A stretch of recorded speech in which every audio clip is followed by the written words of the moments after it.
Hey guys, welcome back to the Osmosis art stream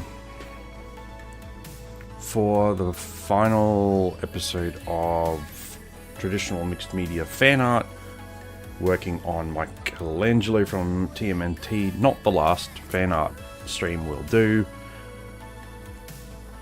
but the introductory one at least anyway. So introductory streams for YouTube. It's not the first time I've done this or streamed it either, so we're in the middle. Not the first, not the last. There you go.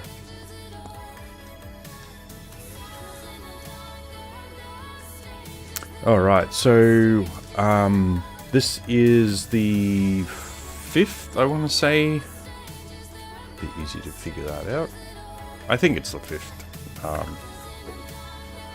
So for this guy, yeah, what did we do? We did the top section here. There's a 1 and then 2, and then I think we did 3, 4, and now down here on the ankles. But there's about, I think there's about roughly 17 hours, 16, 17 hours spent on this guy.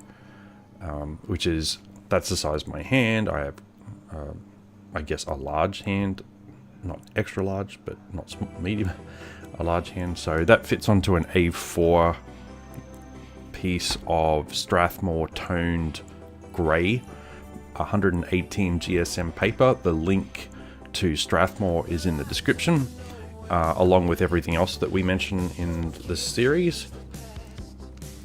So the quick recap, even quicker recap, because by this stage you've probably had plenty of time to go over other ones, but yeah, we're working with the Strathmore toned grey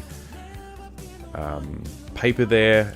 We've got a sketch off of this guy here, which is a NECA figurine. We just drew over top of that. Where's the sketch there? There it is. And then printed it out onto our drawing paper.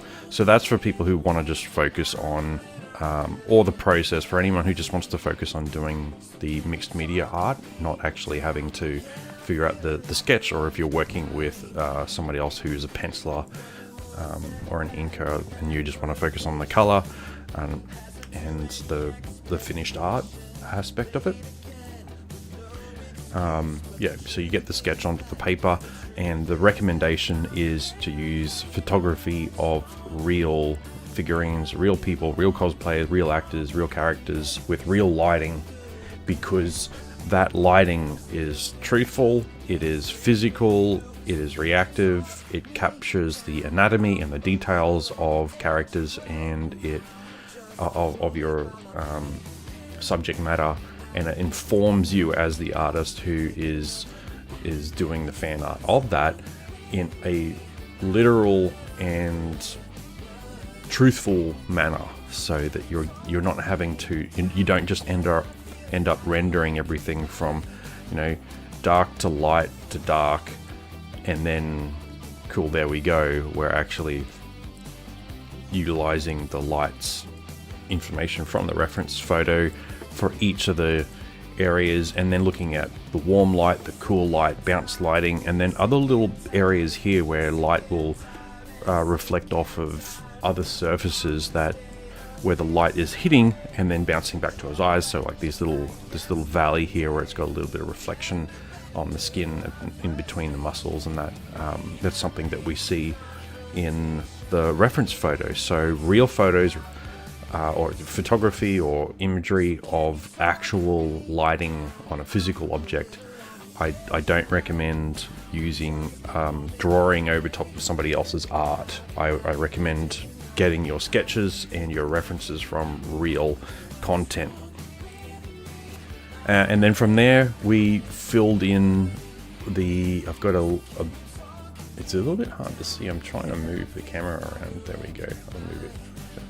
So down here, so that you can see a little bit of the line art that was printed out, that'll get covered up with the pencil. And then I put on Copic markers here. So I've got Why does that keep saying, oh, the stupid security number. They come with these security tags on it that stick there, and you take it off and the adhesive is still there. Copic markers, you can use other alcohol markers.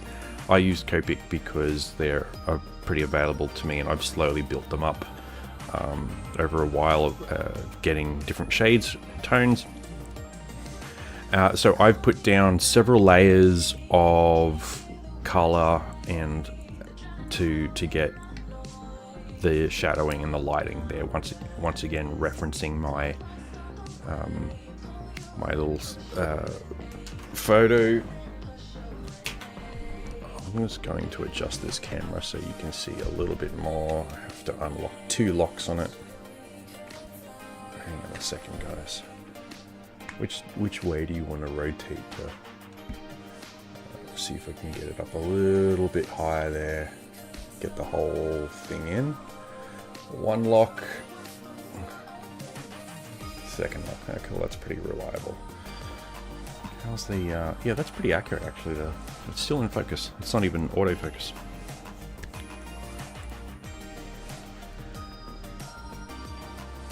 Alright. Yeah, so we'll get underway.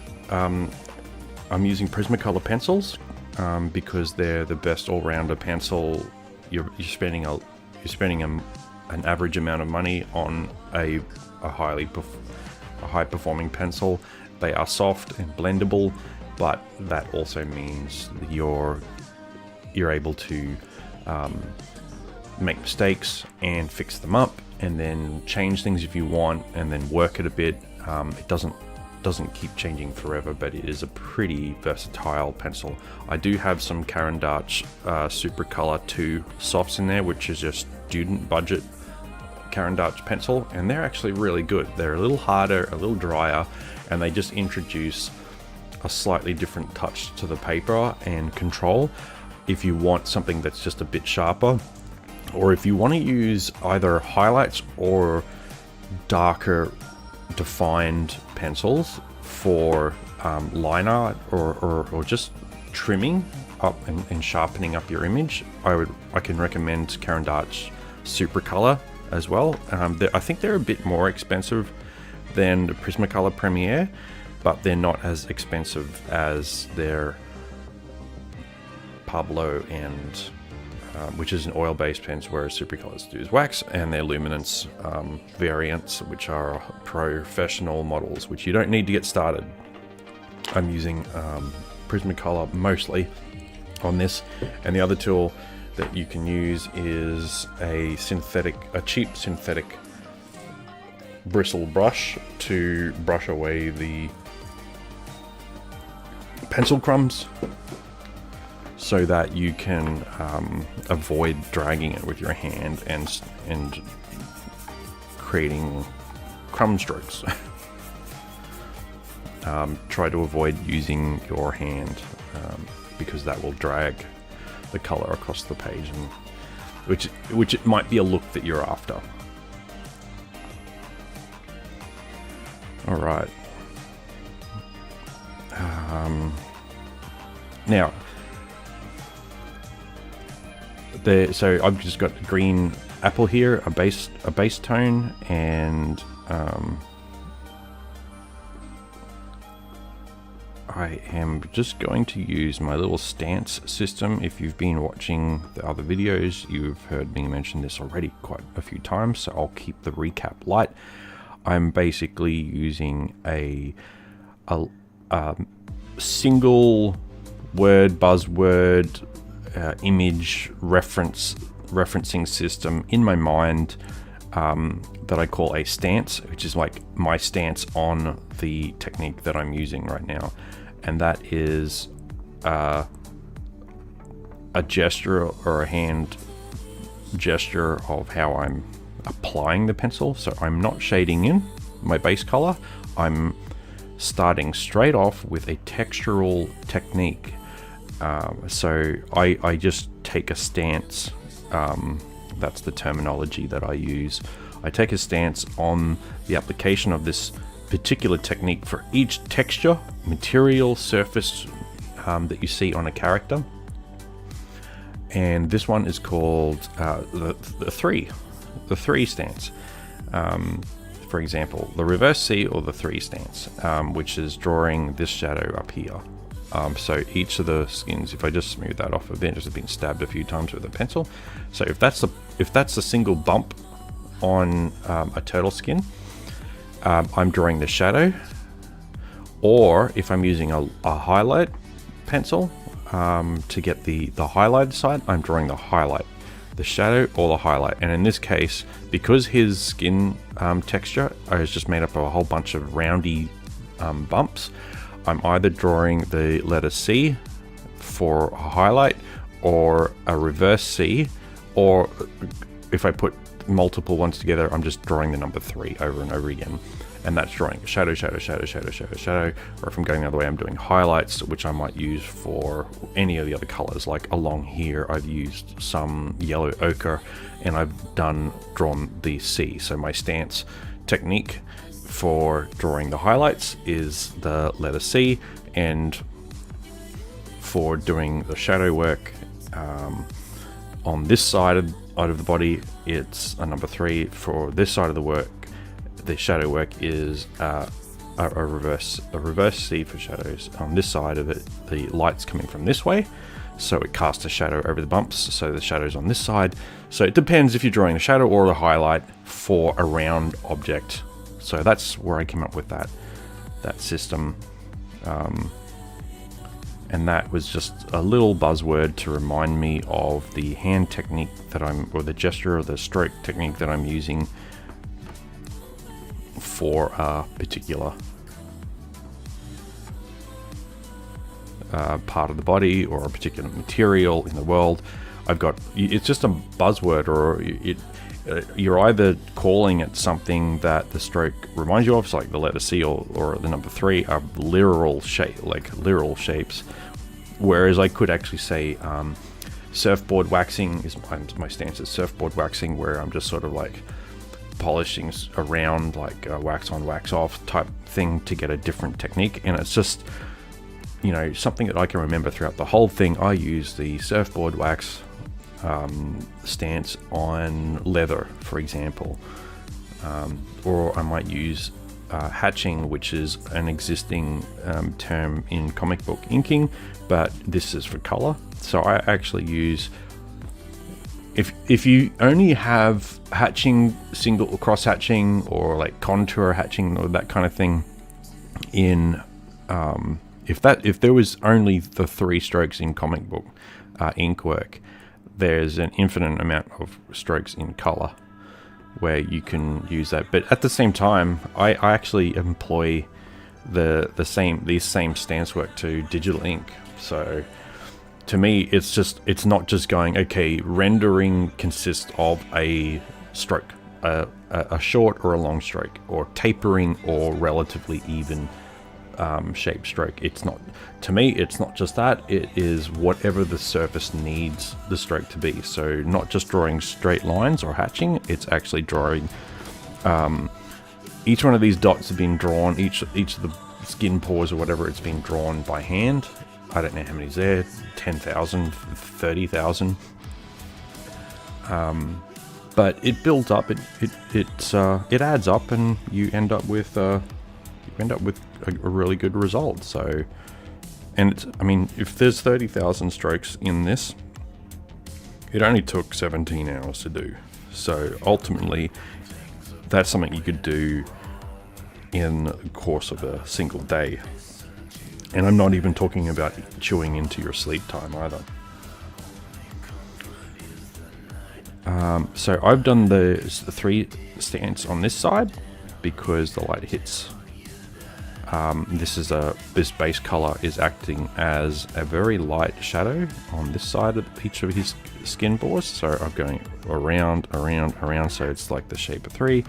On the other side, the light's coming from the right hand side across this side of the leg, maybe with the exception of this part down here. So just during the middle, the what do you call it, the average or the middle, the line of action through that leg there, I'm going to sort of rotate to more of circular, and then the letter C and then just repeat the letter C over and over again.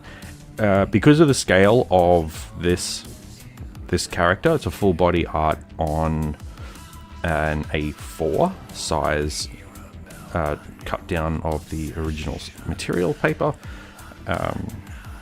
The textures are pretty small, to be honest. They're very small. So they're very small little 3s and C's and circles. There's other ones I've definitely used. I've used surfboard waxing, or just a light distant sort of waxing sort of a technique on and off in different directions. There's also my figure 8 one, which is good for material like either felt, that sort of thing, or even wool, the figure 8, or like an S sort of pattern over and over again, like an infinity loop sort of thing. I also brought Donatello back with me, so from work, so I keep all my portraits at work, surrounding me in my office along my cubic, or my wall. I figured that I would surround myself with art, and I have heard other artists that make sure that if they're doing commissions at all, that they still do art for themselves, and they surround themselves with their art and their accomplishments, in order to sort of continue to reinvest. What you're doing is you're cultivating the environment you're in to encourage you and support yourself, doing work that supports your work and your heart and your mind, and keeping that as part of your developing ecosystem of what you need. So you might not see much of the detail, much of the texture at this stage. All this texture that you're seeing, this comes about as a result of this texture that I just put down. So it does add up. So the first base coat is not a whole lot. I'm just going to put a little bit of those techniques in there, a bit of stippling, just a bit of texture in that as well, just to help the additional shadowing layers with some grisaille, some textural underdrawing on the page to start to add and build up that texture. That's how that happens. So I'm using the same color and contrast techniques as I've done for the rest of the body. So continuing the progression, I'm repeating the progression of each color. So every time I do some leather padding or the legs or the arms or something like that, I'm using the same color progression. You don't have to, but I just find it's good for consistency. So I'm just checking my reference again, and I'm just bearing in mind which side the shadows are on.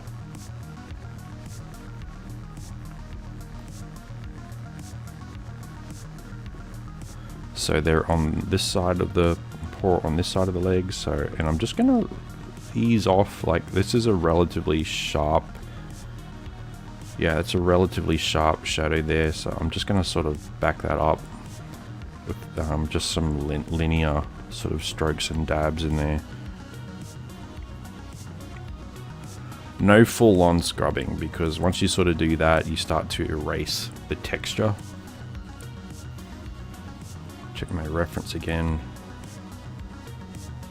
Alright, so I'm just going to make sure that there's some texture in there, because it's pretty...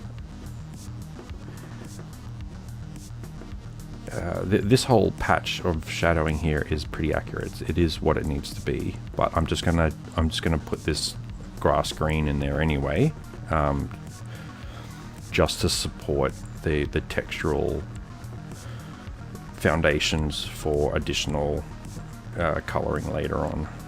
A little bit there as well. I'm probably going the wrong direction actually. This is a little bit sharper, so stronger shadow down here on the between the shin and the calf. Yeah, that's quite sharp actually. There's a clear divide, and it fades off from the center up here. This isn't really a tutorial of how to draw Michelangelo, which is why I didn't call it that. Yes, you can call it. If this can function as a tutorial for how to draw Michelangelo, like the 1990 movie, how to draw. There's so many different things you can call a video with a process, and like how to draw NECA figurines, like they're how to convert NECA figurines to movie characters. Like, I mean, I could call it that, like, but what I'm teaching you in this is, and sharing in this video, is more universal than that. You can apply this technique to everything. It's not, okay, now pick this color and put it here. I think there are more people who want to use a technique for more different types of characters than there are people who want to draw Michelangelo like this. It'd be funny though if all of a sudden there was this resurgence, like this spike of people drawing this particular Michelangelo, and it just flooded everywhere. Like, I don't need the virality, but it's funny what might actually show. You never know. You never know what people like to jump in on something and give it a whirl, all at the same time, as a communal sort of thing. Yeah, just going to put a little bit of a line under the front of the toenail there, because that's what the reference material is helping me out with.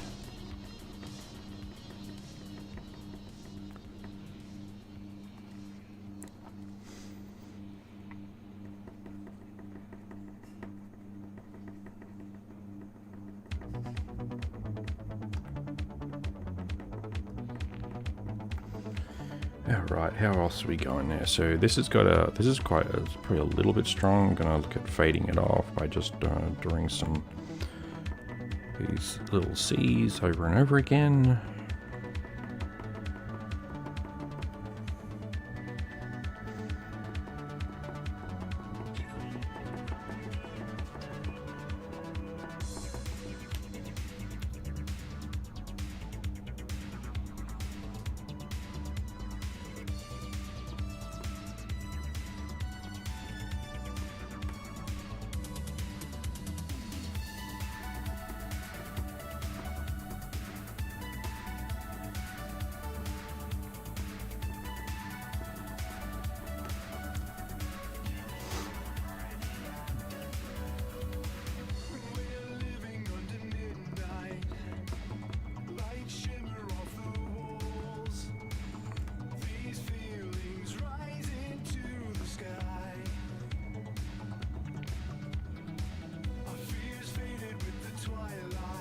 Alright, just keeping an eye on my reference here.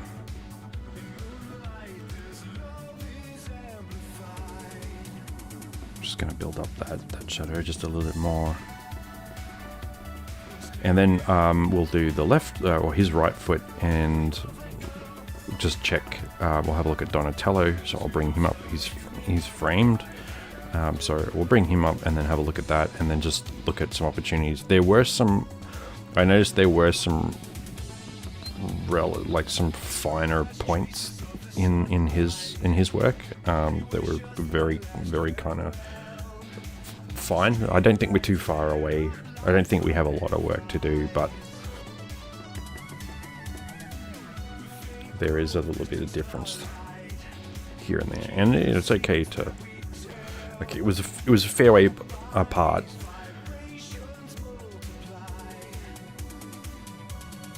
The two of them.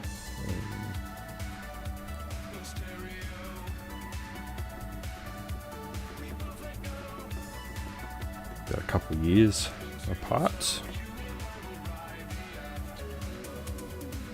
Drawing them.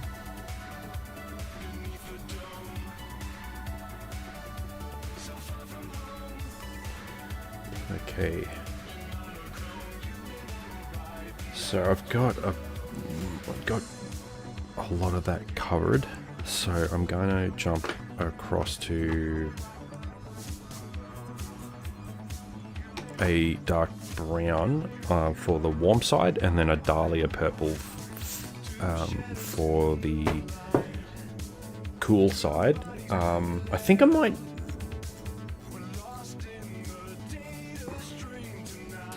actually, where's that forest green? I've got a little bit more to do there on the inner car.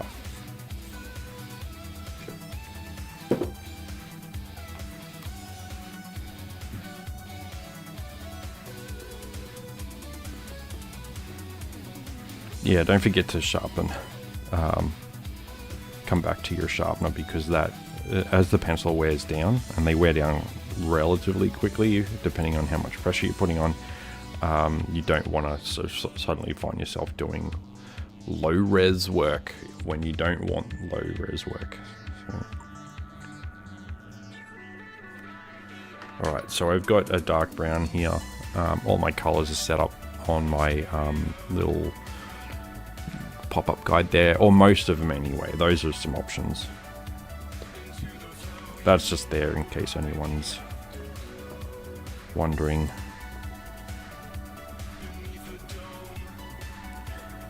And this darker brown is just going to add a subtle contrast to it while maintaining some color integrity in there. So there's going to be a fair bit up in here because this is darker than what appears in well, its current state, so it's actually going to be a bit darker. So I'm just going to dabble over that. The line of occlusion sort of shooting up the middle of the shin there. So I'm just doing the number 3 over and over again on this side. For the warm side, shadow, following the bumps on the warm side. That's still got some work to do. Let's keep with this color. There's a little bit under the ankle here, and with the texture that's already on. So there's 2 layers of texture in there. There is the base green color, and then there's the darker green. And so with that much texture on there already, it's creating plenty of shape, plenty of texture. So it helps to, I don't have to do as much in terms of the actual stance, like the actual, like, I don't have to draw the number 3 over and over and over again if the texture is thick enough on the page already, because there's already plenty of texture there. I just have to sort of stipple and adjust and sort of scratch around and build it up. So it's kind of like, it gets easier as it goes on, at least in my opinion. I think that's the case.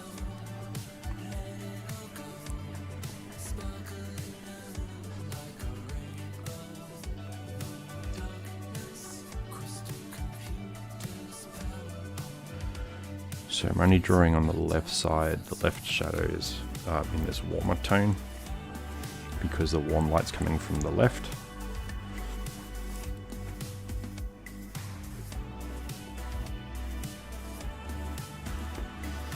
And I think that is just about it. I'll just put just a little bit of contrast into there. All right. And so the cooler side, this is Dahlia Purple. It's been very versatile in developing the contrast while maintaining a color integrity about the contrast as well. So we sharpen that up. The Dahlia Purple works in both sides. It'll work on the cool side and also on the warm side, but you kind of have to choose if you're going to. So like, I would only use it on one of the sides, but on any given art piece you could use it, that Dahlia Purple sort of on the warm side or the cool side, because it's sort of split right down the middle. And it does provide a different tonal quality to brown, for example. It's a bit more vibrant and that will also depend on what base color. So in this case, the Dahlia purple is the complementary color to that Ninja Turtle green. So it is a little bit more reactive in the type of color that it is compared to brown. So brown is really just one hue away from green. It's the yellow orange, so it's just further along from green in the other direction, whereas purple is on the other side of blue. So green, blue, purple, and has a completely goes through the cool spectrum. This has got a little red in it, so it's coming back around to the red, orange, yellow, and then green again. So it's purple's on the opposite side of the spectrum to green. And as you can see, where I've put this darker tones down for both the dark brown and the Dahlia purple, all of a sudden some of those grass green, those extreme grass green tones that I put in earlier have really tapered off because they're not as contrasting as these darker colors here. So that's what I call compositional support. So when you're, or an aspect of compositional support. So when you happen to put more detail in to your more color, more detail, more tonal qualities, you're filling out the drawing with the processes, with the work. It lets you know just how contrasting certain colors are, and you know, some stuff that might seem dark earlier that later become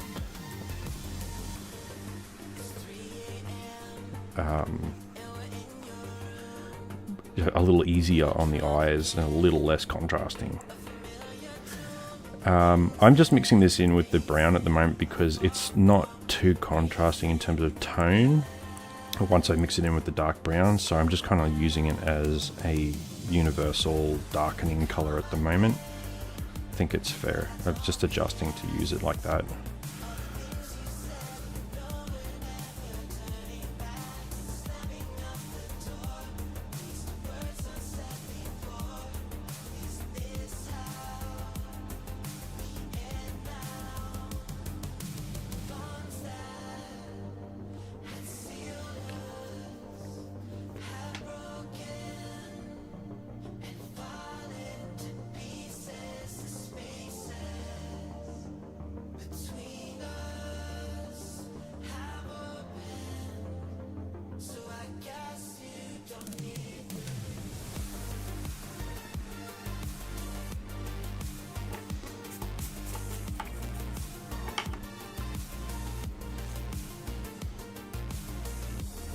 Okay, I do have a little bit of fixing up to do with, yeah, I was gonna go with this Caran d'Ache here. It's a little sharper. I'm just looking at, yeah, so this ball of the foot needs to be a little more exposed because it's a little higher. So I'm using this Caran d'Ache, which is it's a bit lighter, a bit harder, and it means business in another aspect of it. So that's just cut through that darker shadows I just did. I just missed the cue, the visual cues in the reference. I might just have a look around where I might need to do that elsewhere. This is probably just a little overzealous. Sometimes it builds up very gradually and very slowly, a lot of the colors, but sometimes you'll find yourself in a bit of trouble. Like you've built up a shape or a shadow or a contour or something just way too strong, way too quickly. Well, yeah, just too much.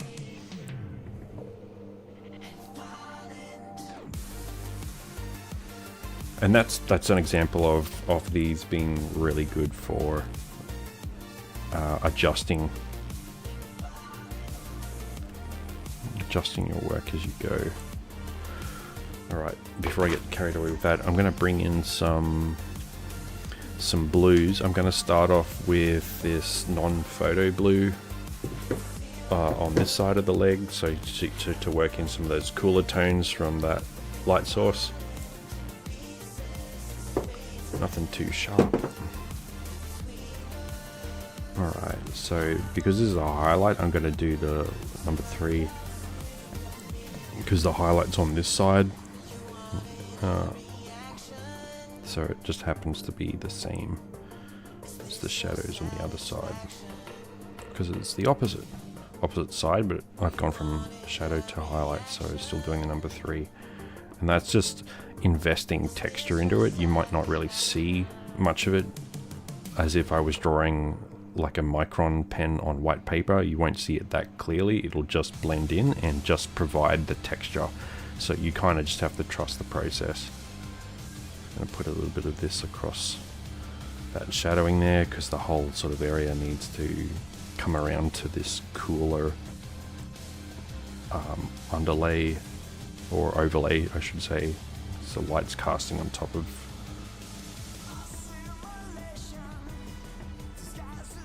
And this is just a bit brighter than the base tone of.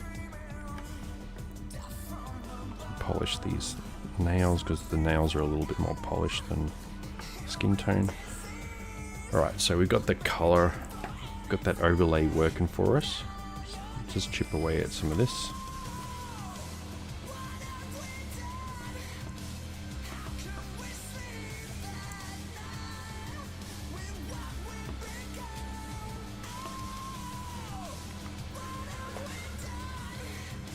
That's coming up okay.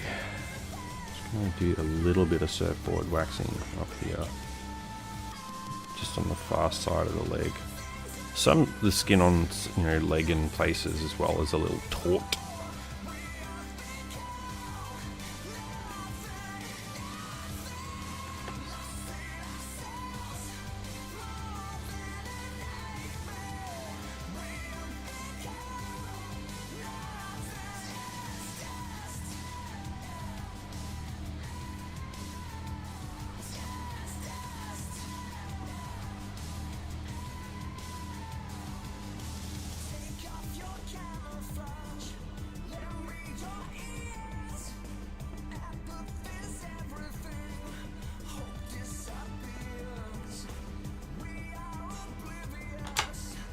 Okay, I want to grab a bit of denim blue. This is quite dark, so I've got to be careful. I'm just going to use the stippling stance because it's quite strong. So just using as a little bit of a refining tool just to add. I could even just go back to the grass green because you don't want to have too much high contrast on the highlighted side of the body.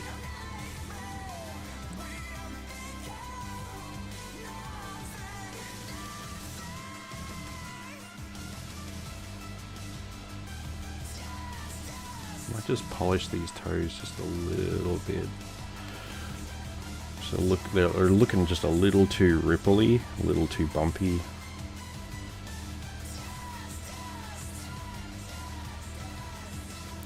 I'll tidy up that, check my reference again.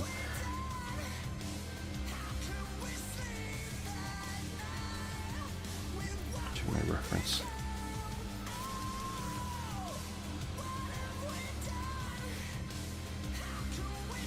And then up here as well, so shadow is on the left, so I'm going to do the letter C.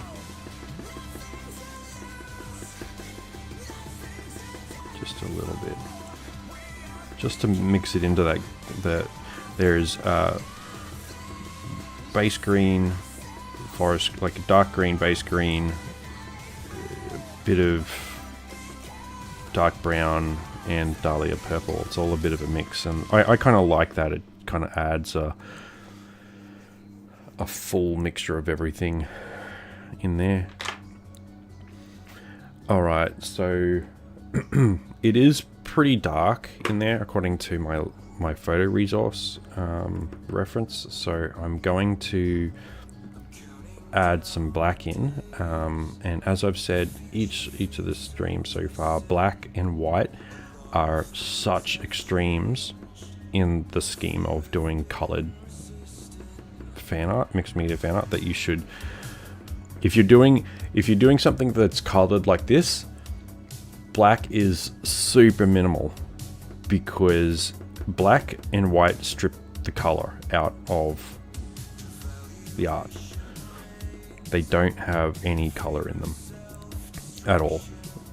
So whenever you're applying it, it will make things look drier, more colorless, more zombie-like, washed out, or the white will wash stuff out and sort of make it look real, like not even pastel-y, because I kind of feel like pastel-y is like your pleasant ice cream tones, right? Whereas white will just can make stuff just look, it blows right past pastel and goes right into the zone of this weepy, washed out sort of color. But it's great for highlights, and it's not saying don't use black or don't use white in large portions on a color. Like if this guy had like a sickly ET sort of skin tone where he's all like dusty white sort of look, then I would use white a lot.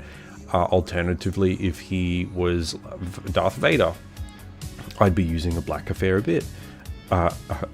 So it's not to say you don't use black and white on fan art. It's just that if you're doing something else that's a color, if you're doing something that's a colored piece, a colored feature, then black is your extreme. It's like when you need something to be completely void of color and void of any light or exposure whatsoever. Like it's out of the game. So that's why I've used black up here. I've actually used like the denim blue and a bit of brown and dahlia purple mixed in with the black up here, and then blended in the appropriate colors for the leg, but mostly done black, because there's very little chance at all that light, whether it's warm or cool, is going to bounce off any part of the body and then come back to us or reveal that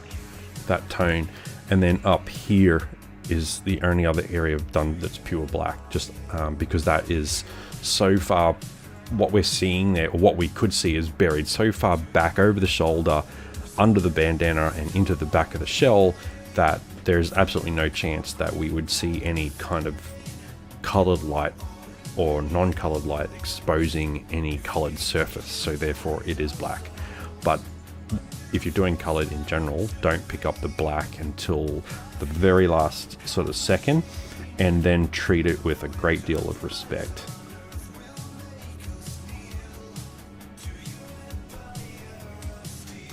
Because it also allows you to utilize the power of that black contrast when you really need it. If you're using it a lot to do shadow work and contrast, you'll end up with you could end up with a lack of definition when you need it. So just right along the bottom of the toes there.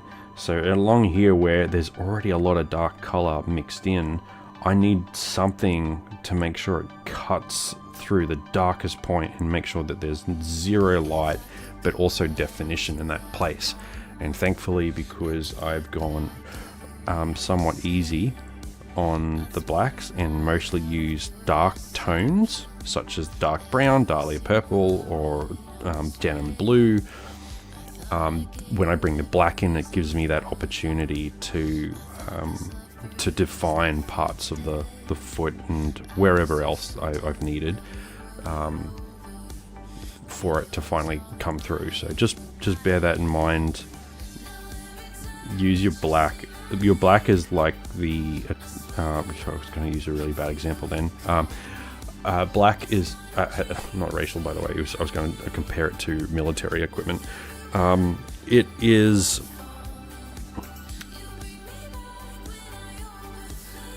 it's your ace. It's the ace in the deck. It will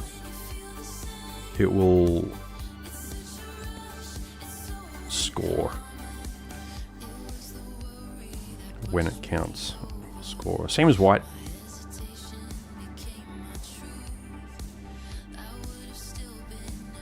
White is good, but on your highlights, which we'll do in a second. I forgot that I can put on a little bit of yellow ochre. It's interesting how the hands rub the foil print off of pencils. They might do themselves a favor and just ditch the printing. It's going to come off anyway. Just do some other. I don't know. Up here makes sense. They've got the code for the color at the back of it, so that's not going to get erased anytime soon. But all the other branding and that gets erased. Okay. So I'm just going to put. This is a highlight color, so I'm going to do the letter C because that's on that side of the skin bump.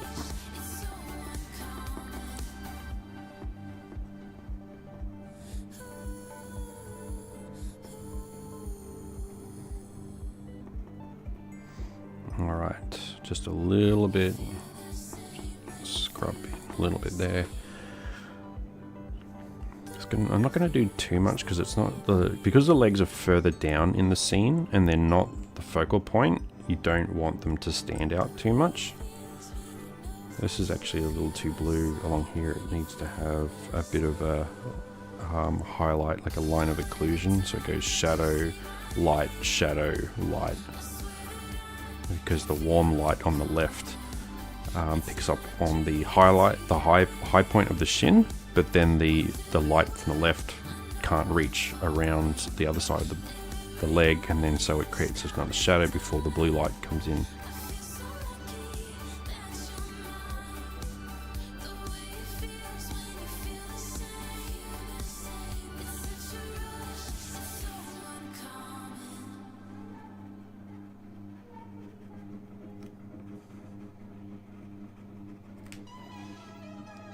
Yeah, that's a little bit more balanced. I'm probably gonna. No, that's all right. I think that's all right. I can get this green here, this forest green that I used to do the second tier of contrast, or the first tier of contrast on top of the base. I'm just going to add a little bit more onto this shin occlusion, line of occlusion. It's just the shadow where the light from the left can't reach to the right side, and you end up with and the light from the right side can't reach all the way to the left, so you end up with this little dividing shadow up the middle of the shin there.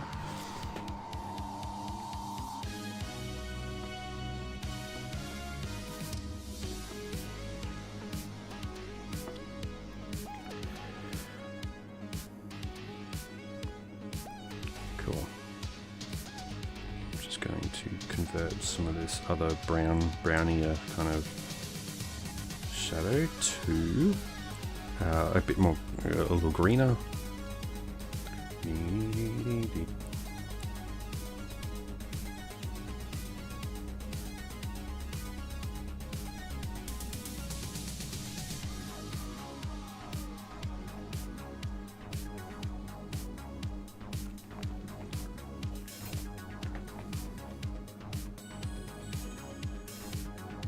Check my reference.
Yeah, it's a little crazy down here at the foot. No surprise, they're not simple. All right, let's bring in some white, which does bounce things a little bit more. This guy's running out. All right, so we got a little sharp there, and I'm just going to use like a little stab and javelin sort of technique because I can't drag it. I want to dab on the little pores or the little skin bumps just as a bit, so it's kind of stippling pretty much.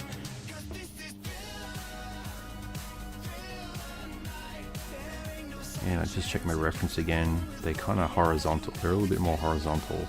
So I'm just gonna.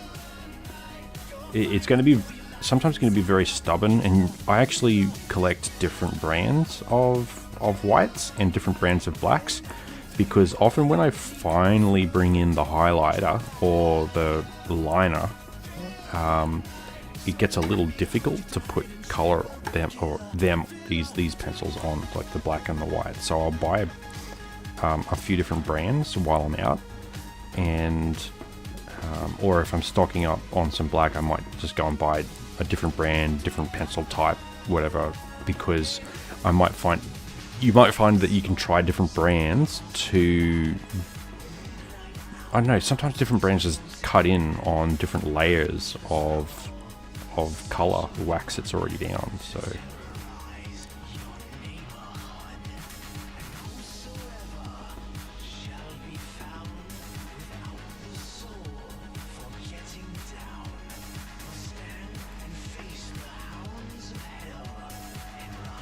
cool. We can probably raise this a little bit more. Just bearing in mind that white has got no color in it.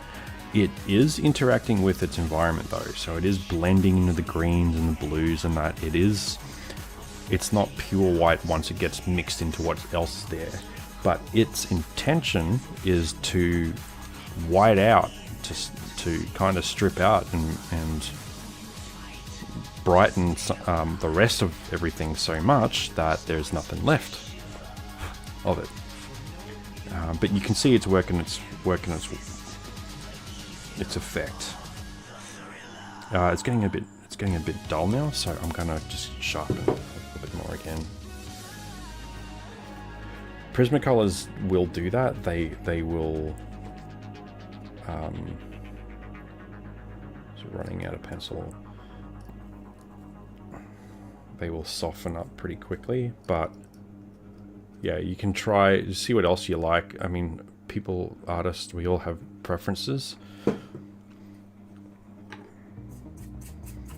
Prismacolor is, for me, it's an all-rounder, and it's done great for this type of thing.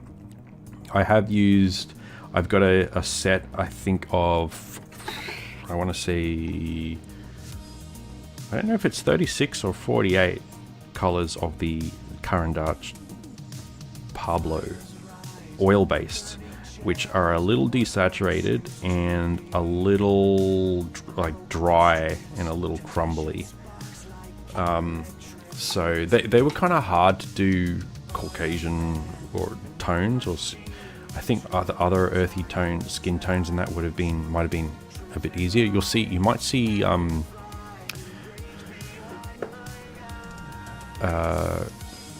we should see Geralt appear. I don't know if it's actually art. Is Geralt in there? No, it looks like he is not. How about that? I forgot to put Geralt in there. Where is Geralt? For I much desire to look at him.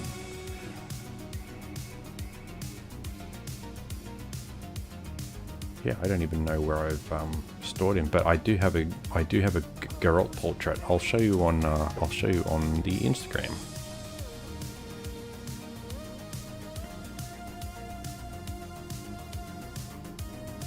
Link is in the profile, in the description. Here he is.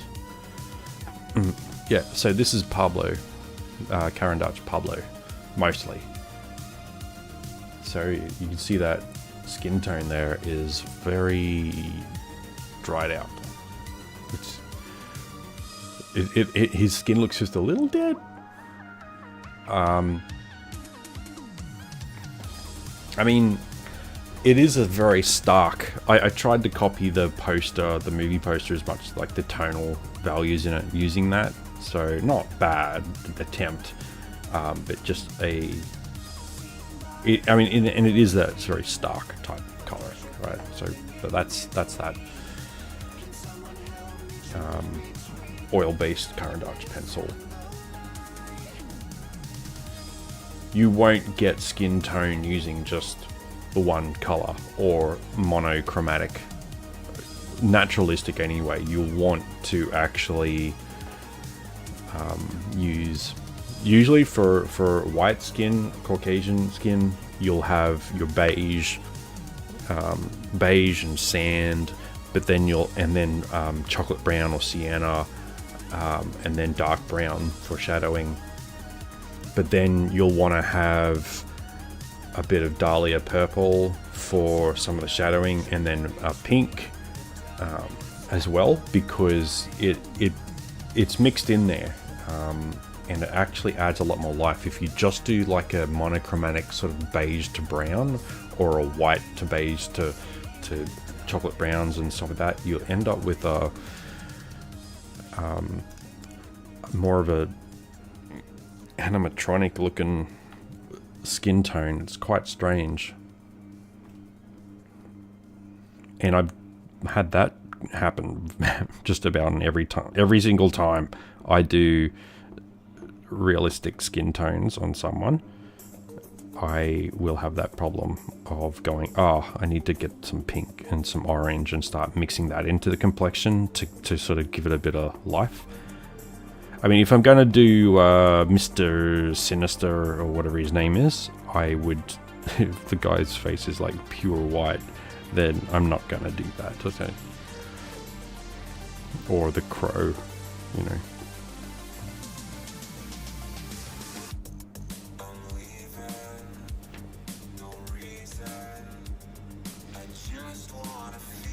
A little bit of polishing on the toenail here. So you just go very slowly, you just drag over top and just let it build up over a little bit. Don't go too hard too quickly, because you'll flatten the brush out and then you'll smear it. So sometimes you just need to build it up a little bit.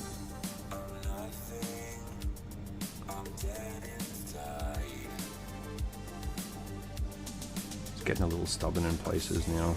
There's so much wax down.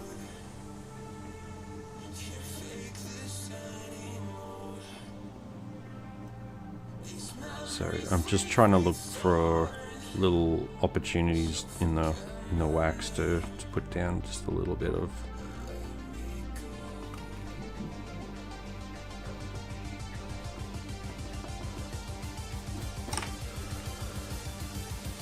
a little highlight there.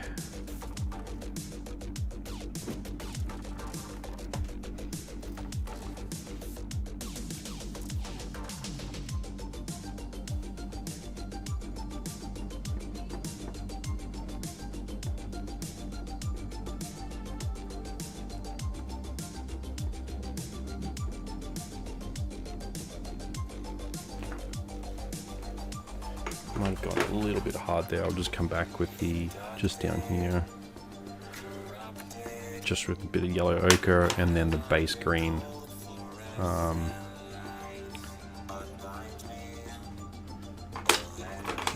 then I'll just work through, I'll just work through the palette.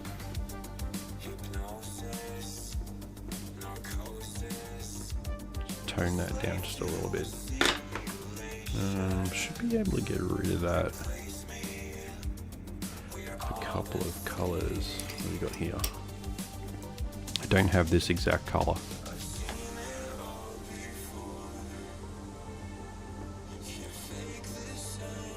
So this one's too light, this one's too dark. You mix the two together, you get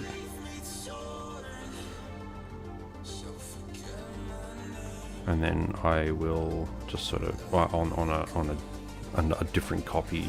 If I do if I print this out just for to give to someone, I will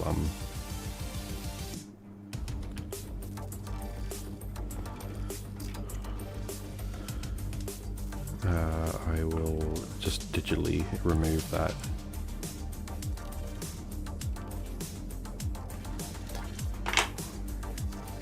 Photoshopping with pencils, not as efficient as not as efficient as mapping content aware fill to F5.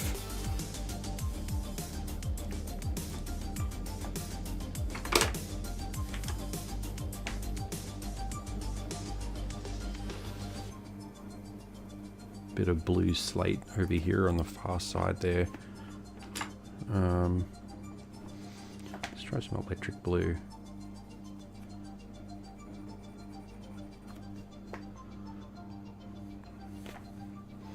Just add a bit of contrast to that little calf on the far side there. A little definition.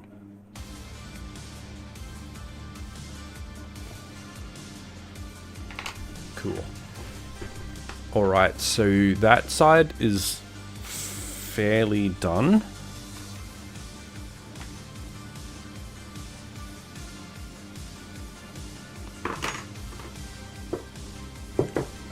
I'll do his right foot now. Same process, so we'll go back over it for anyone. Oh, it's handy. I mean, you're always repeating these processes. A little bit refined darkness there under the toenail, so a little bit more definition. Just be careful not to outline the whole toe, or else it's going to look a little strange. Okay, I think he's alright on that side for now.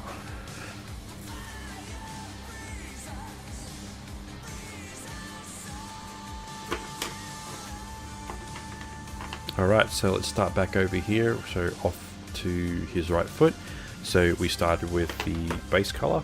So I'm just going to sharpen up my green apple green.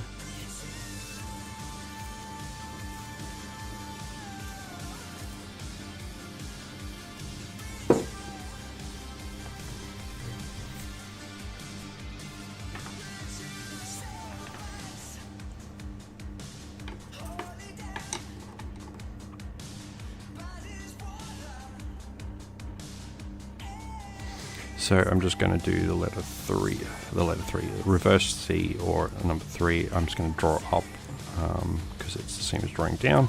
As long as draw down over here, as long as I'm getting that, add a little bit of undulation in the surface. Adding a bit of wax on, doesn't matter if you can't see it. What matters is that you're adding that texture, that skin texture into over top of that marker and onto the page.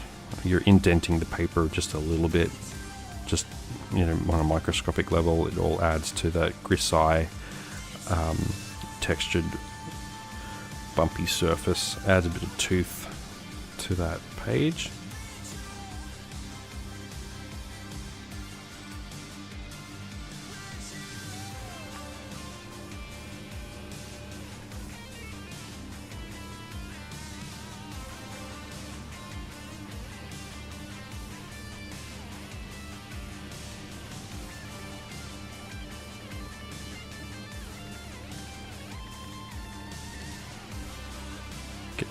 Getting through it.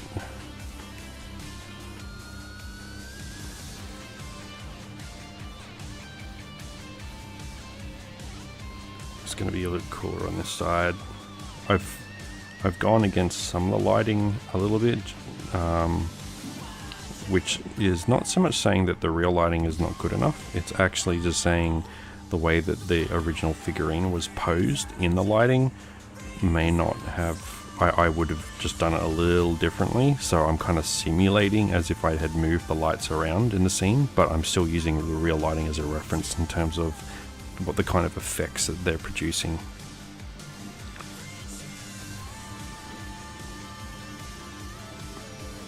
Okay, that's that done.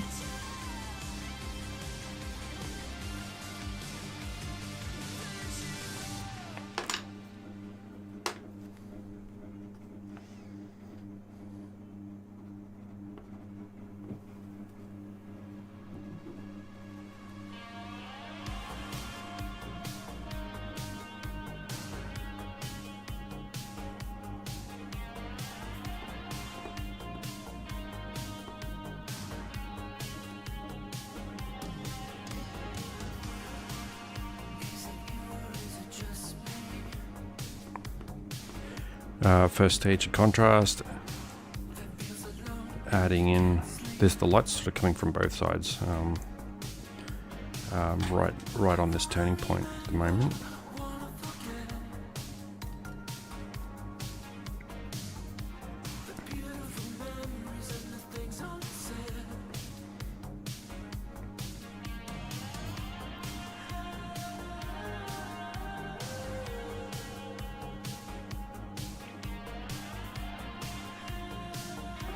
Just working, there's that much texture already on the page. I can just do my figure 8 pattern, my figure 8 stance a little bit.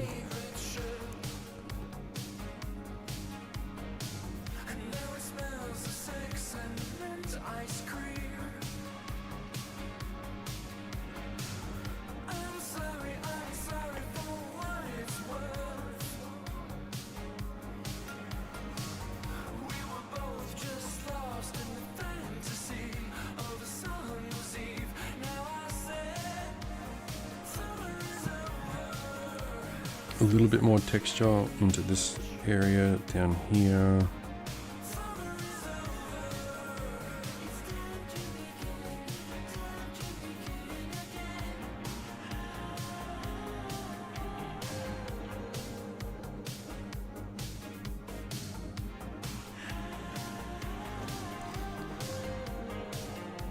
Check the reference.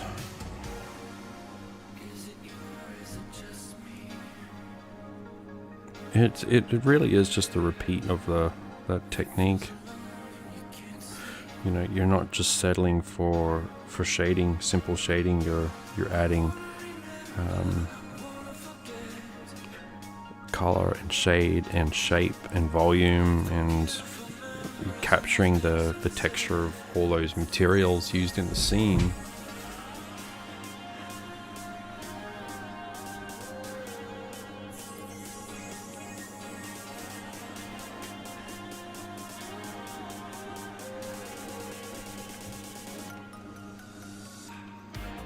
With this repeat of this process over and over again, and that's what makes it look fun. Intangible and enjoyable to look at on a daily basis. Alright, so we went from that green to dark brown. We continue to increase the contrast. Dark brown is more of your warm side, so it's going to increase the contrast from, actually I should be doing the number 3 just as a good habit. From the left, the warm light side is dark brown, higher contrast, before we get to using some Dali purple and then some blacks. So this area is quite dark.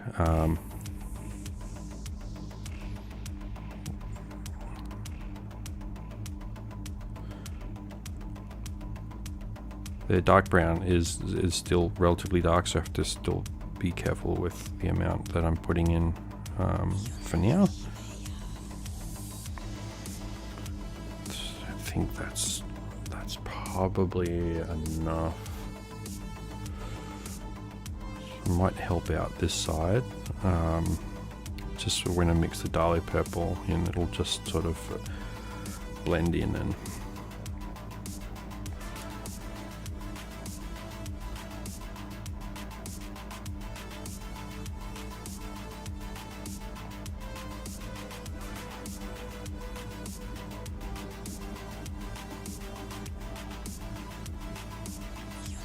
I'll just overwrite this brown here. I just want to increase the contrast, but yeah, it's not supposed to be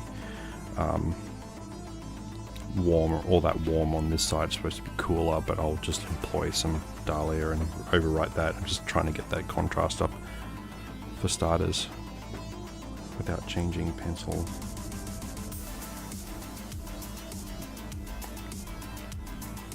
Alright, I better change pencil now, so this should be getting cooler on this side.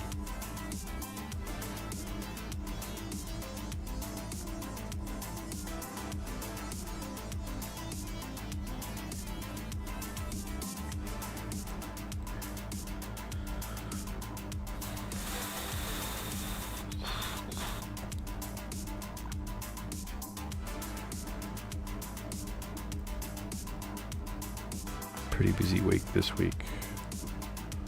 Gotta take one of my cats to the vet tomorrow. Had to organise the day off. Had to tie up all my work today. Wife going to overseas for 5 weeks, so to manage the trip and try not to stress out over the whole occurrence. So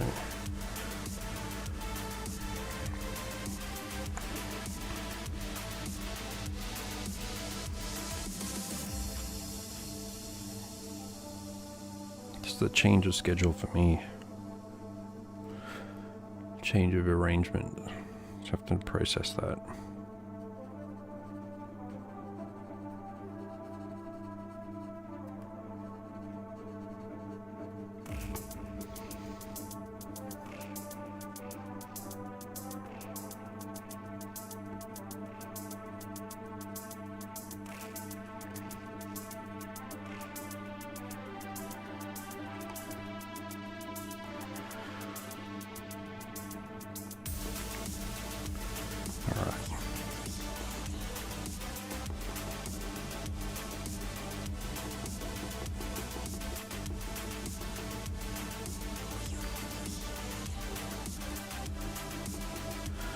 All the letter C stands.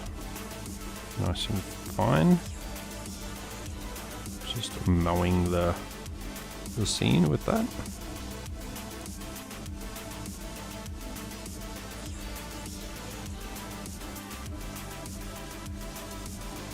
And it's done. Let's fade this off a little bit, help out that dark brown.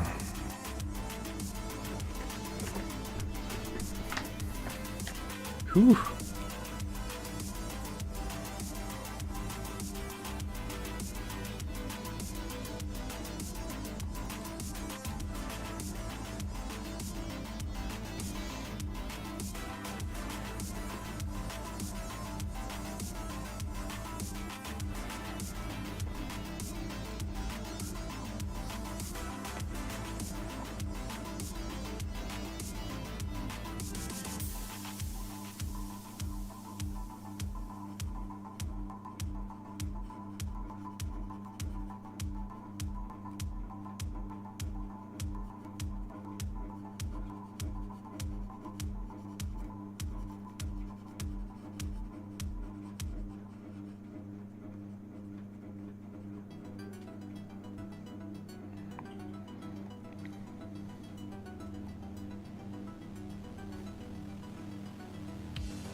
All right. Blues? Yeah. So we'll just go there's not a lot actually, according to my photo reference.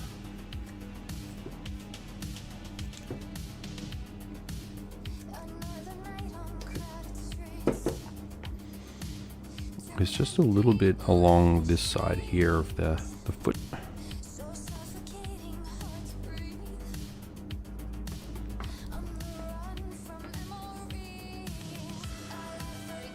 That's pretty much it. And on the other toe.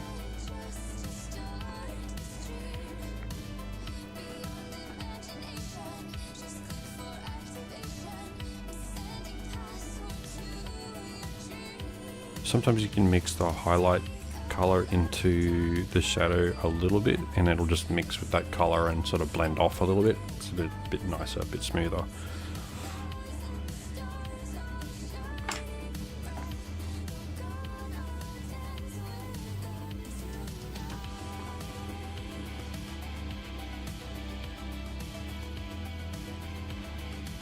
Just going with the sienna brown here, just to add just a little bit of some, just to help build up a little bit of shape there without over committing to it. I'm just trying to like put a little note in there, like where some of the folds are on the toe knuckles. Can I use the word knuckles? Joints?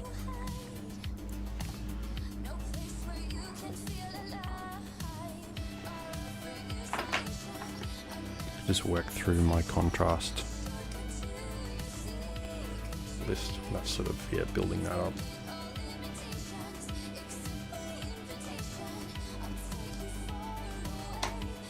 Okay, so yeah, this toe is a little bigger than what I've given it, so I'm going to come back with the current arch and run it over.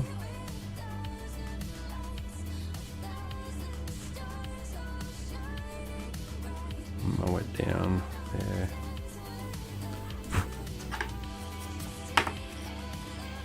And then we'll bring in some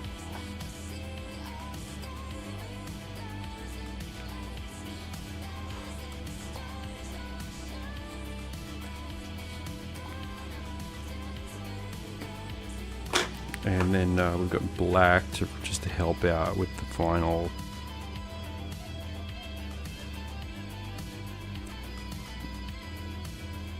separations between some of these.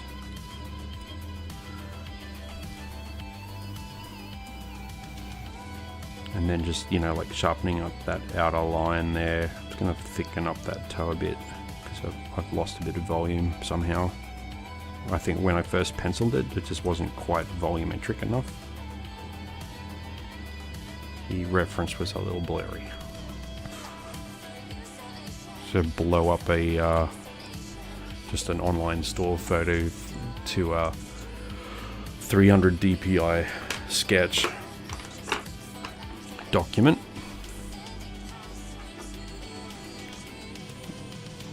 Just gonna mix some electric blue in, I think, yeah, with the shadowy side, the cool shadowy side over here, just a little bit. There's some dry spots in the pencil, like papery dry high points or something. I don't know if it's dry wax or dry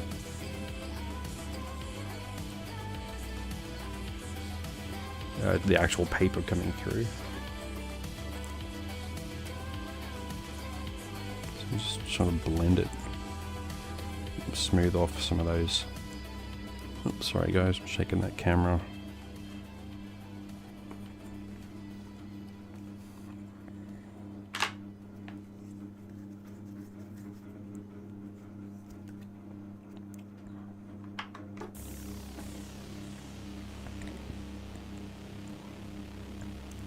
Use some denim blue there just to inspire some of this darker tones here to sort of reflect the cooler lighting.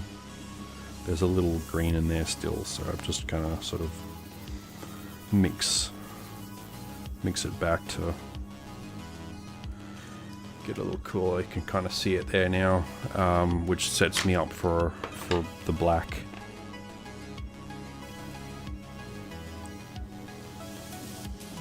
So I will follow that line there along, and then I'm gonna sort of look at creating a line of occlusion just down here between the warm shadow and the cool shadow, just a little bit.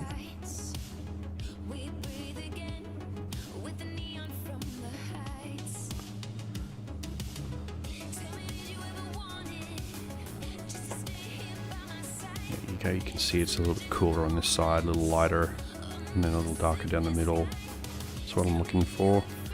You'll also realize, so if you're using wax pencils, just bear in mind that after a day or so it will oxidize.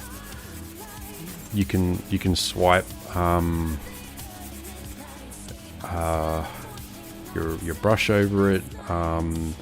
You can use something a little moist like your hand, and like you'll notice like the dried wax will come off.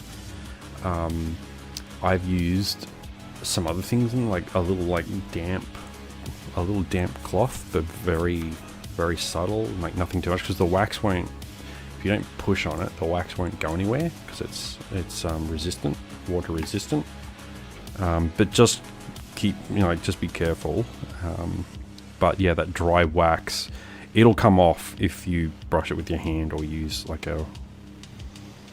you'll find out, like if you just color in a patch on some paper somewhere, like black in particular, and then just leave it out for a bit, and then you'll notice it'll start to sort of chalk up, and then when you touch it, it's like scraping dust off it, white dust, and then it'll go back to being black again.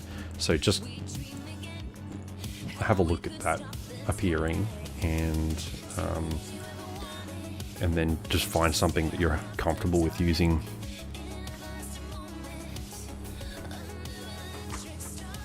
Just gonna throw some yellow ochre in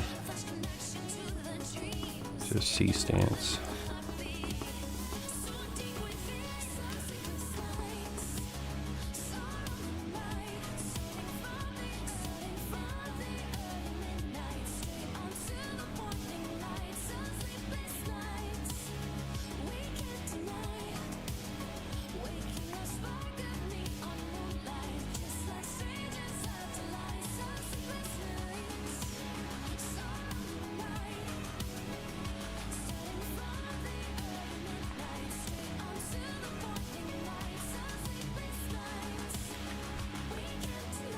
Working that warm highlight around.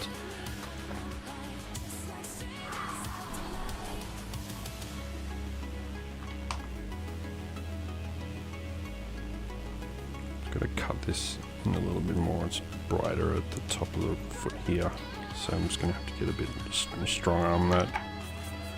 And then that kind of gets shadowy a little bit down to the top of the foot, and then the top of the foot highlights. So here we go. And then I'm going to use a bit of white, that horizontal stabbing motion, etching. Sometimes it's like the pencil needs to like warm up or something before it becomes extra useful.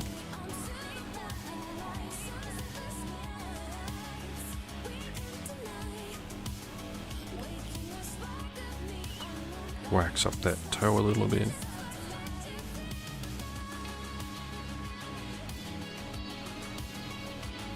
Try to figure out that toenail. It's a bit strange.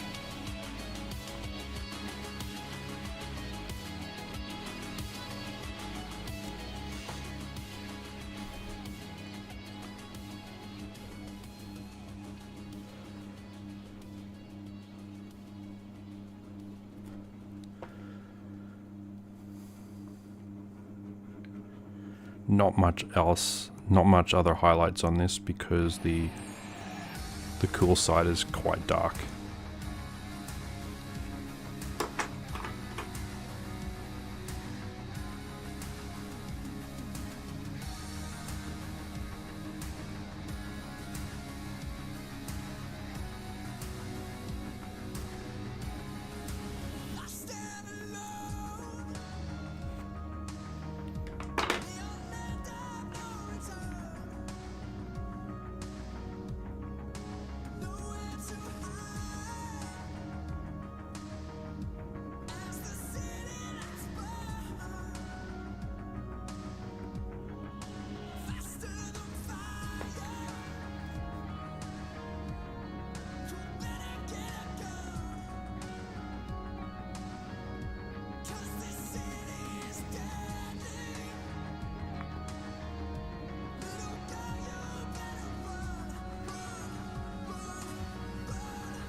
Alright, that's pretty final for the legs there, and we're just gonna do a check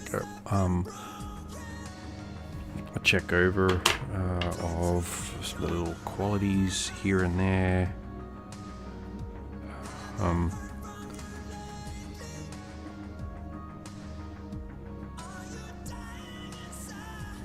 We'll bring up Donatello in a second.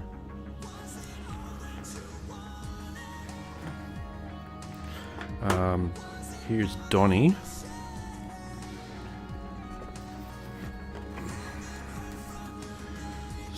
So he's green, so that's not going to come from the green screen, but here's Donnie anyway. So you're probably going to see my reflection. So he's a little more a little desaturated. Oop. Hang on, I've just hit the print screen button. Yeah, go back. He's a little more desaturated. A lot of the reflections in there. I'm trying to get rid of it, but yeah, it's the texture of the leather, and that is quite refined. Done little, like you can see in here, like a little rippling effects in that, and then some folds. Just the leather up here again, like some really fine edging.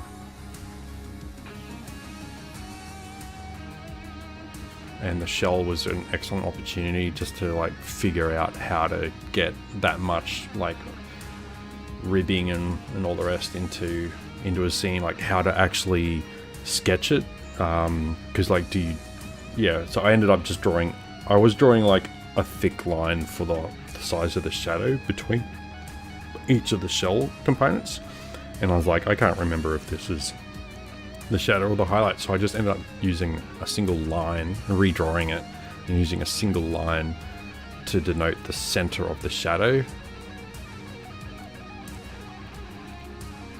Yeah, but everything came out really nicely. There's a bit of texture on the bandana as well. The skin tone is fairly similar. The scale is fairly similar as well. I'd say I had to do it by eye, adjusting the size of the print. And he doesn't have feet in this one actually, so it's a bit low.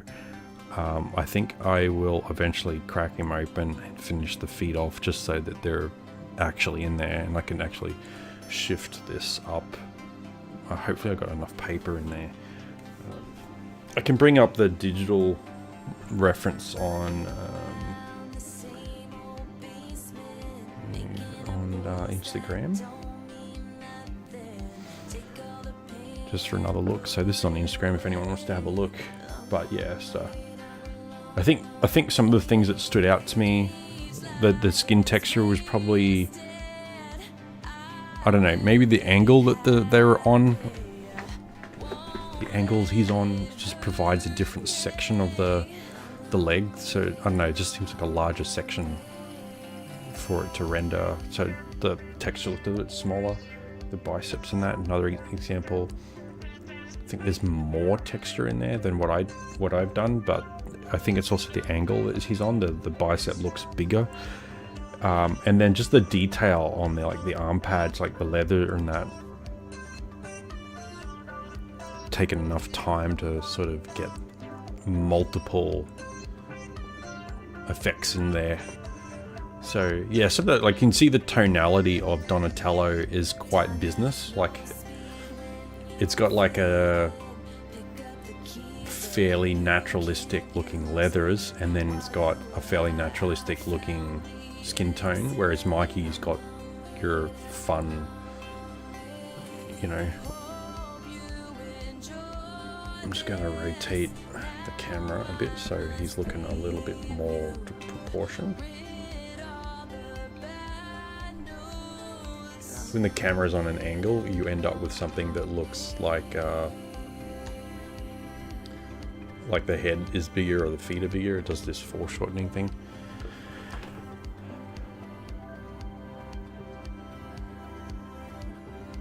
Some of the shadowing, where the shadows are cast from the limbs, like the arms and that, onto the leg or the body, are possibly a bit darker.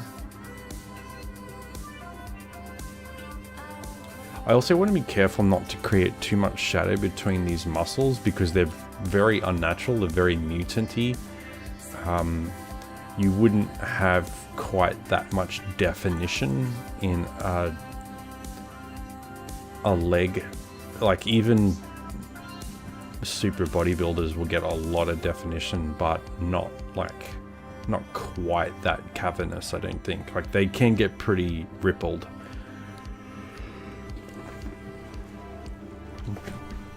But it's something that I have to sort of tell myself is not get too carried away with some of the anatomy.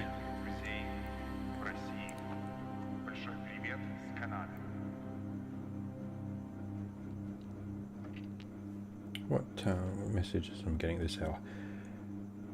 But that's on yeah, that's on Instagram if you want to see it for a bit longer. All the links are in the description. Yeah, so at this point it's pretty much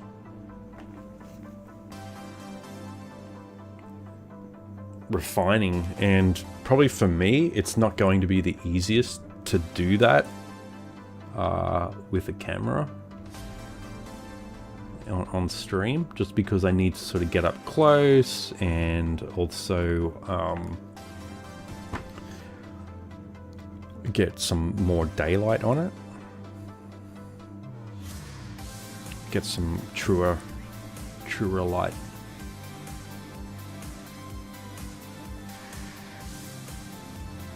In here because it's at night at the moment, so I can't really see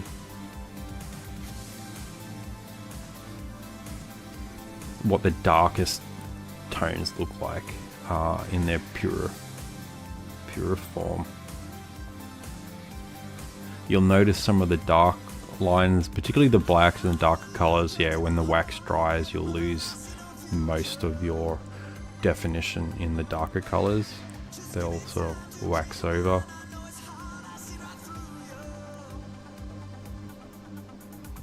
They'll dry up a little bit. You can kind of see that now, like as I'm putting this in.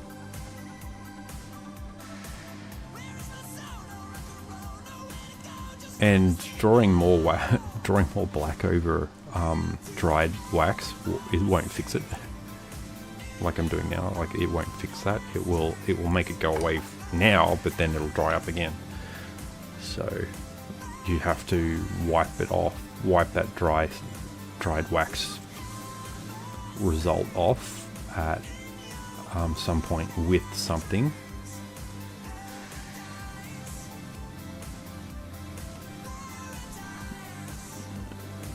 And that'll do it for you. And then get it framed, put it in a frame like I did with Donnie, and then you've got something that's secured and won't get damaged, or most likely won't oxidize.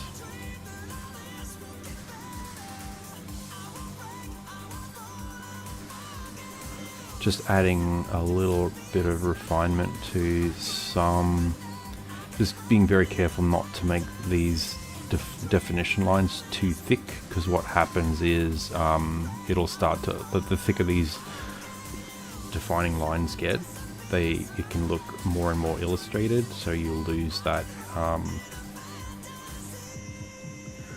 that realism. It depends on what you're looking for, if you're looking for stylized or realism.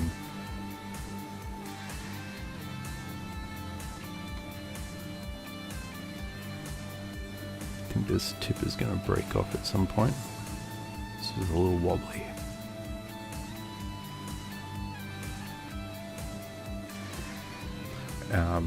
Yeah, with the black, I'm just looking around where the darkest parts will be.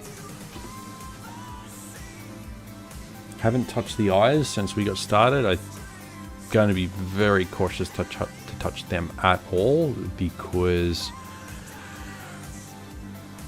they are small, and when they get mistakes on them, they're hard to fix. You need sharp pencils, and you can help it out with, like, if you do make an accident, like if, for example, I went to fix some of the black on here and I scratched across the whites of the eye, and then when I put white pencil on that doesn't work, you just use some Posca pen or some acrylic pen from something fine, or even like a Warhammer brush, like something, a model painting brush, something sort of small, and then just touch it up with a very fine pen. Go very slow and take your time with it.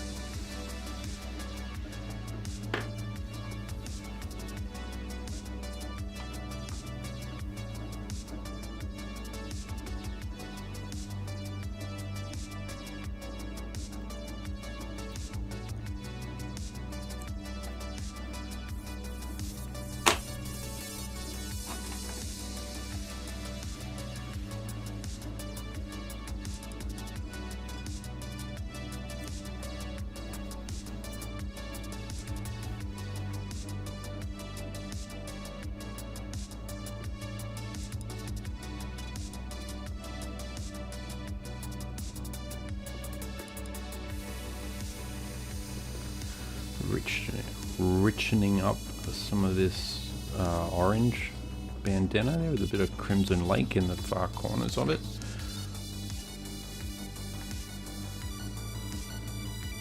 Where it might be just a little too vibrant.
Yeah, it'll be a little bit hard to refine some of these because I can't quite see as good as I should for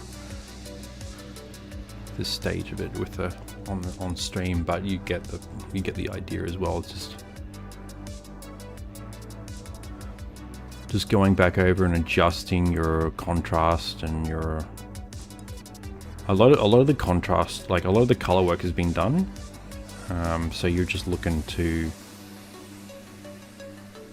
adjust your areas where there's plenty of detail, or it needs to have the detail, needs to execute.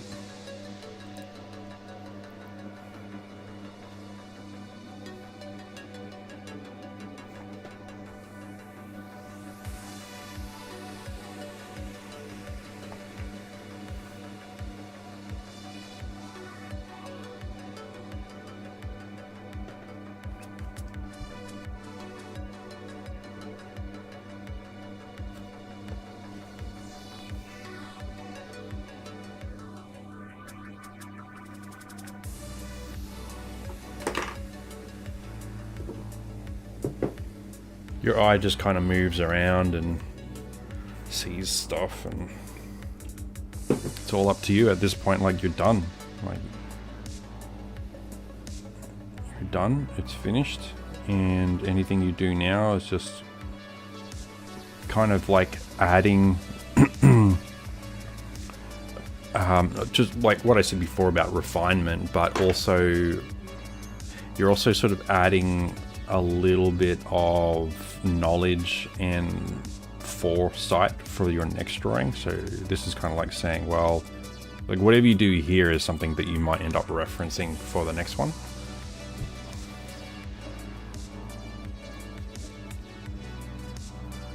And you starting off with a better reference, you know, more information.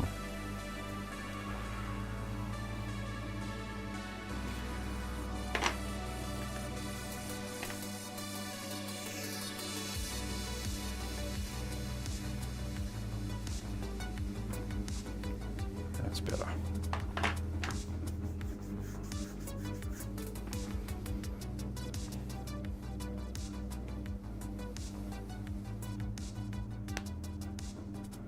I could add just a little, try and darken this up a little bit by using my surfboard waxing stance.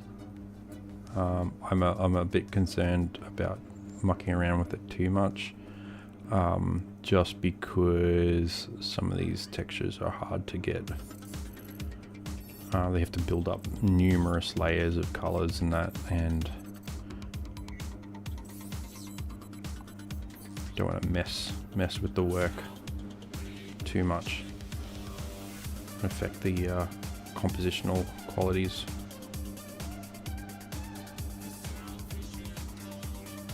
I think that's just a bit better.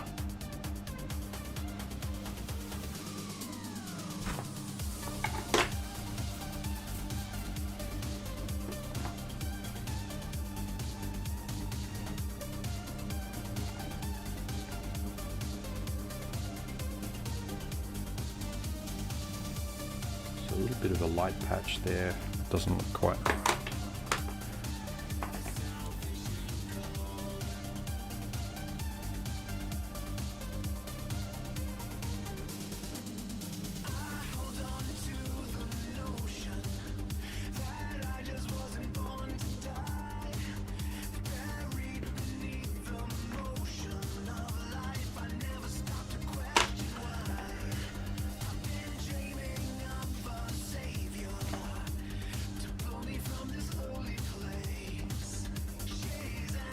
Let's get some beige for that bandana edge.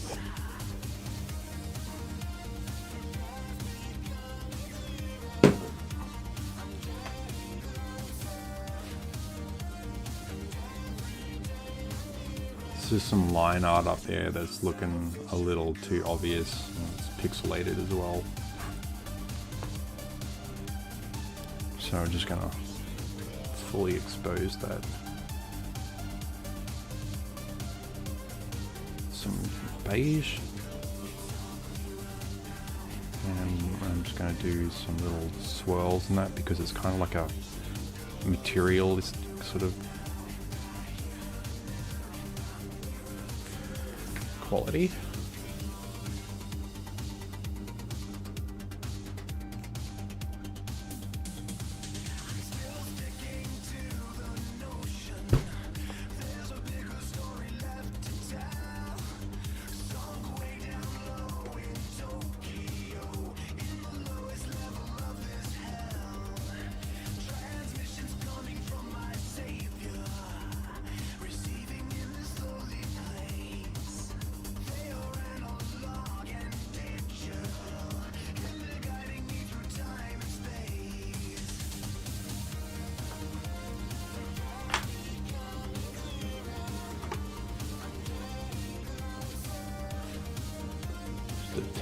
Bit of light here and there, just to make the orange look stronger where it's strongest. Yeah, you can see it just sort of. It's not supposed to be too polished, as in like a polished material. But yeah, just a little bit of white here and there just lets the orange appear stronger. Oops, drag to that one.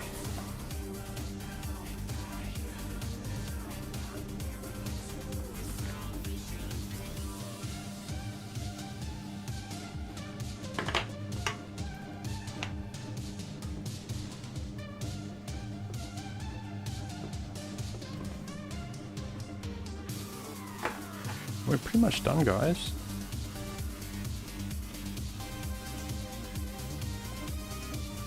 A couple of little loose spots around here and there that have blurred over the edge. Some of the line art there.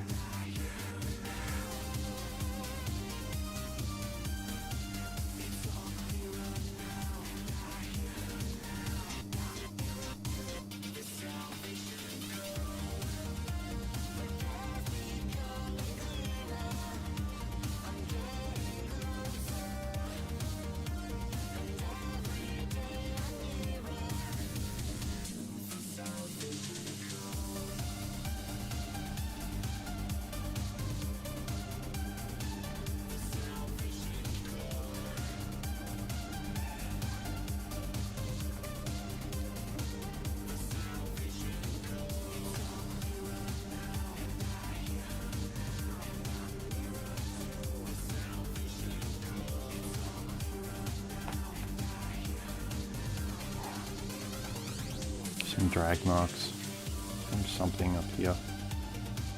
Some very subtle drag marks. I'm just using a light warm grey to lighten up any dirt.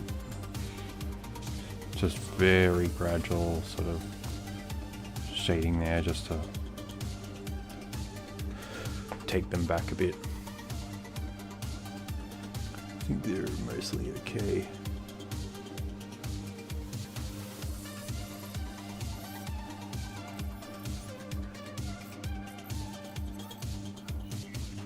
Could probably use a little bit more white on the head here.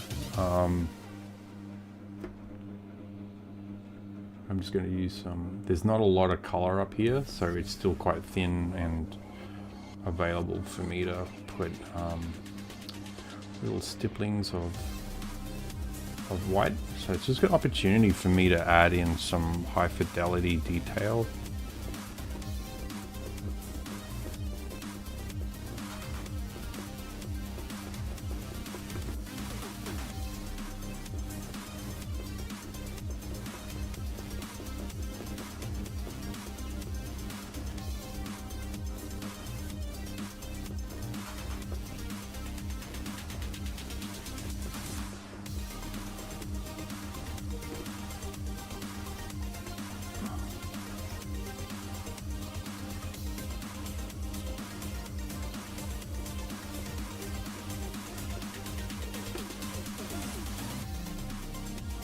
That skin is a little glistening, a little shinier than what I've done it the first time. I have to fix up some of these stipples.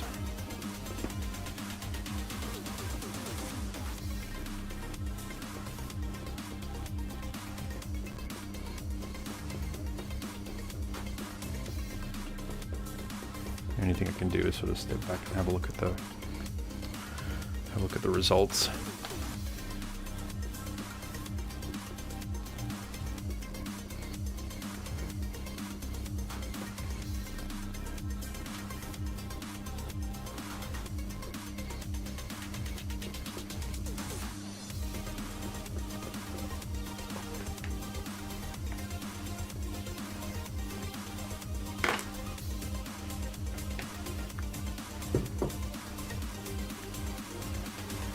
This pencil is too small to sharpen now.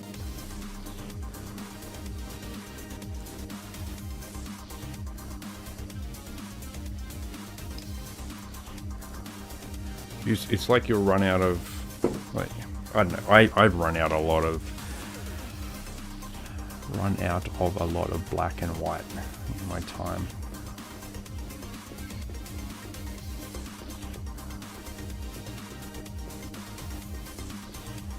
Just doing stippling, actually, that's just all you really need, is just a dabbing.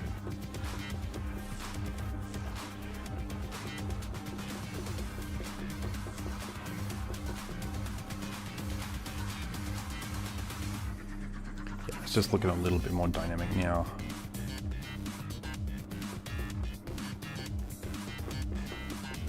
Just to put some harder brim light at the top there.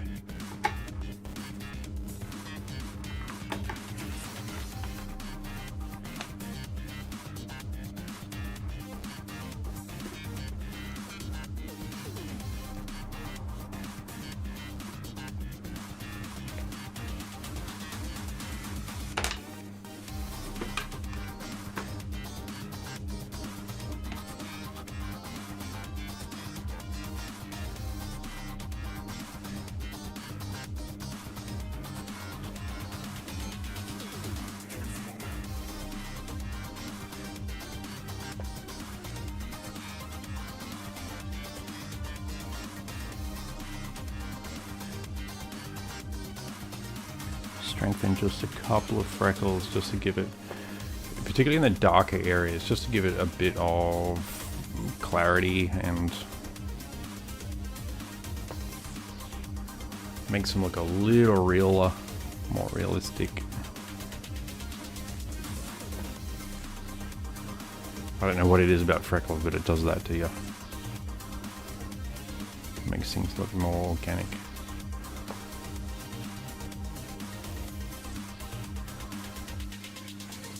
that's pretty much it, guys. Woo!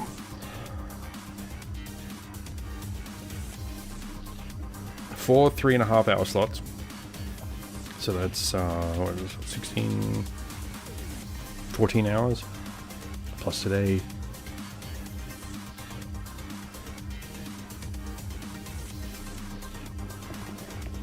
Another 2 approximately. So yeah, about 16 hours plus, like, if I cut down on how much I've been talking just to work through it and repeating myself and then intros and recaps, you're probably looking at a half a day, like a 10 to 12 hour day if you just go for it.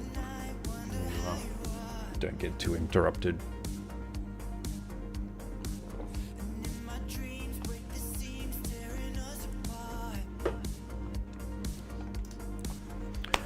At least now we've covered a whole character process in traditional mixed media, and we have this as a resource, so now and forever. So that covers paper that I use, how to procure a sketch for anything really, referencing real photography, a photograph of real subjects, not previously drawn art. So figurines, cosplay, actors, live still shots from movies, yourself taking photos of figurines, yourself taking photos of your own models or people dressed up or yourself, and then using that as a reference to get your sketch. Otherwise you're working with someone who does drawing, and then you come in with your colors. So we've got our paper, our Strathmore paper, our Prismacolor pencils, some Caran d'Ache, your Copic markers, and then each of those stages of working through your contrast with your stance, choosing a particular stroke that works for a particular material on the body, and then just giving that a name, and then using that reference and that mindset, doing that texture throughout the whole of the project for each of the different materials that you're drawing on the page, and then working with other things such as color theory and contrast. So color theory of if you want to maintain vibrance and brilliance in the color, is always looking to use colored pencils to create the contrast and the shape and the rendering, not employing whites and blacks, and only using white and black at the most extreme. Black where there is absolutely no chance that light will reflect off of any or expose any part of the body, and whites only just to add in the higher specularity at the and a textural level at the high points, just to get that and capture it in such a way, being very minimalistic that. And then finishing off, working through your character, and then come back over with just a quality assurance check and looking for some stuff. And at some point you have to stop. You have to leave it where it is and sign it, frame it, and look at it, and come back and do it all again on another character. So thanks everyone for hanging out, watching, even though most people are catching up afterwards. I'll be doing more, so we'll be doing more of this and more of the rest of the work that I've been working on, and I'll show you what that is. So you'll just have to see what comes up next. If you want to catch that, you know what to do. You got your subscribe and your notifications options there. I will see you guys real soon. Stay creative, love and peace, and stay away from toxicity. See you soon.